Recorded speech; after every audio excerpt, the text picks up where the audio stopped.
Donc, comme tu le constates, on peut déterminer la capacité d'une mémoire à partir du nombre de lignes d'adresse de A0 à AN. Voilà, j'ai écrit un peu ici. Toutes les mémoires ROM ou RAM sont organisées comme ceci. Donc, vous avez la capacité en octets.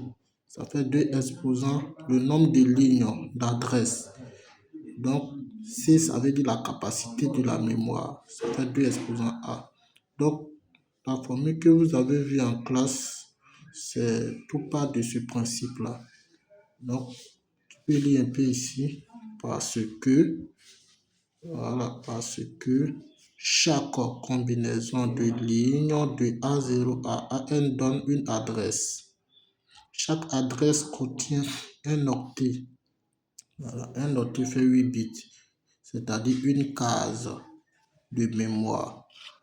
Donc, j'ai donné un exemple ici. Voilà, j'ai donné un exemple ici. On trouve 16 lignes d'adresse de A0 à A15. Donc, 2 exposants 16, ça fait, voilà, 65 536 adresses.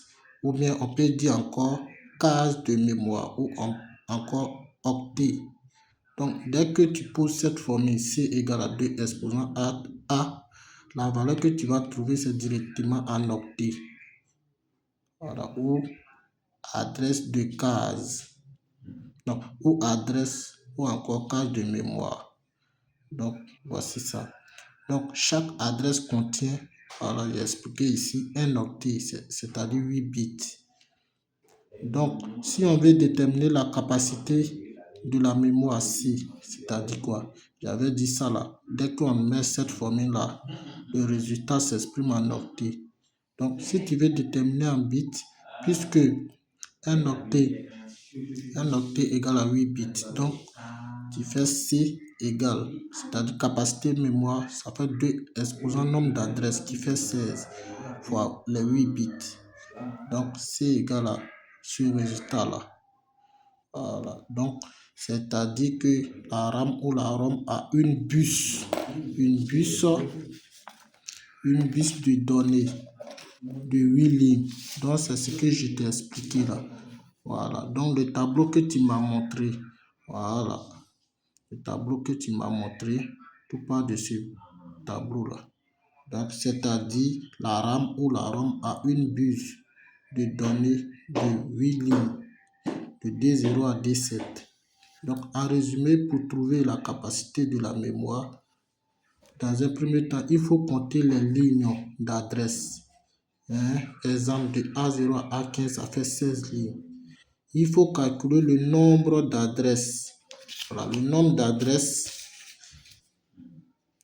Voilà, le nombre d'adresses, c'est ce que on a vu ici. Voilà, c'est ce qu'on a vu ici. Pour calculer le nombre d'adresses, c'est cette formule-là. Voilà, c'est le nombre en octets. Voilà. Ensuite, chaque adresse contient un octet, c'est-à-dire une case de mémoire. Donc, on convertit aussi en bits. Donc, cette partie-là, pour convertir en bits, donc, tu appliques cette formule-là. Cette formule qui est juste en dessous ici. Voilà, c'est-à-dire la capacité en bits. Tu fais le nombre de cases de mémoire multiplié par 8 bits, puisque une case fait un octet, c'est-à-dire 8 bits. Donc, c'est ça qui est là. Donc, directement, dès que tu as pris cette formule-là, tu trouves la capacité en bits, comme ce résultat qui est ici, là. Voilà, comme ce résultat qui est là. Donc, voici quelques astuces de conversion. 1 mégabit, ça fait 2 exposants, 20 bits. Donc, 1 kilobit égale à 1000 bits. Donc, voici un peu ça. Merci.